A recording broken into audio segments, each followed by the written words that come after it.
Olá, pensa só. Algumas manchinhas brancas na pele, daquelas que muita gente nem dá bola, poderiam ser o primeiro sinal de uma condição genética super complexa que afeta o corpo inteiro.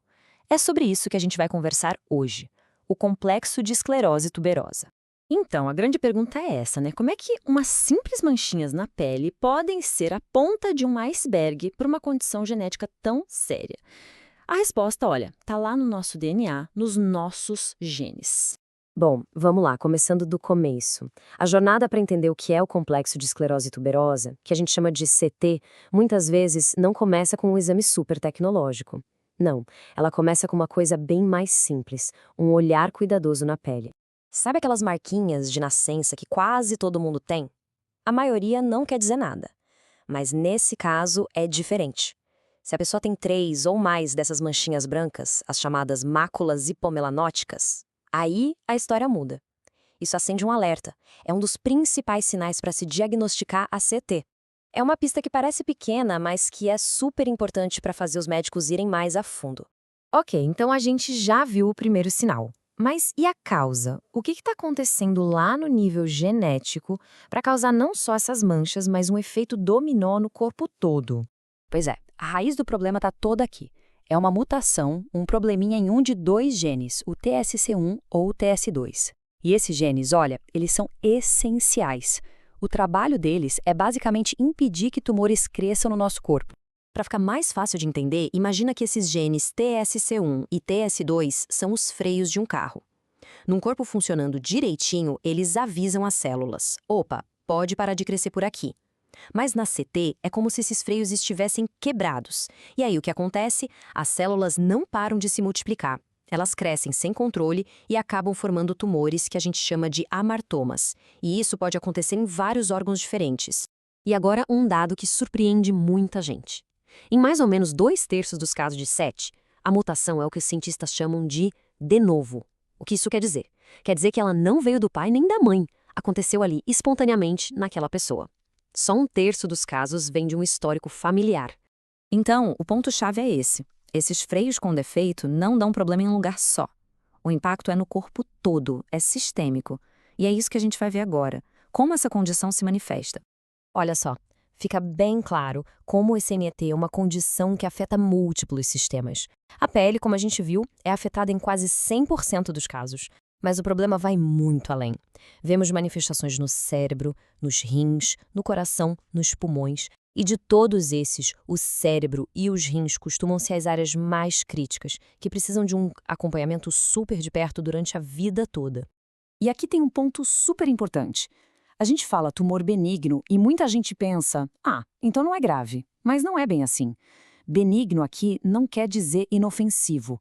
Pensa num tumor desses crescendo no lugar errado, bloqueando a passagem de líquido no cérebro ou crescendo demais nos rins. Ele pode causar problemas seríssimos, com risco de vida, sim. E isso nos leva, talvez, à parte mais desafiadora da SET para muita gente: os efeitos no cérebro. As manifestações neurológicas são a principal causa de complicações e perda de qualidade de vida na doença. Olha esse número, mais de 90%. É impressionante. Mais de 90% das pessoas com CET vão ter o que a gente chama de TAND, que são os transtornos neuropsiquiátricos associados à esclerose tuberosa. Esse número mostra que os desafios vão muito, mas muito, além dos tumores que a gente consegue ver nos exames. E o que é esse TAND? Bom, é como se fosse um termo guarda-chuva para um monte de desafios. A gente está falando de problemas de comportamento, como agressividade, questões psiquiátricas, tipo ansiedade, depressão, dificuldades de aprendizado, problemas na escola, déficit de atenção e até traços do espectro autista. Tudo isso se traduz em dificuldades bem reais no dia a dia. São aqueles desafios que nem sempre são visíveis, mas que são muito profundos. E essa citação aqui, olha, resume tudo. O TAND não tratado contribui significativamente para um desfecho desfavorável. Ou seja, não dá para ignorar. Olhar para esses desafios, identificar e tratar os vários aspectos do TAND é simplesmente crucial. Faz toda a diferença na qualidade de vida da pessoa. Ok, mas e agora? Depois de entender os problemas, vamos para a parte mais construtiva e até esperançosa. Como é que se lida com a SET hoje em dia? A boa notícia é que a abordagem mudou muito. Não é só sobre apagar incêndios, sabe? É sobre se antecipar aos problemas.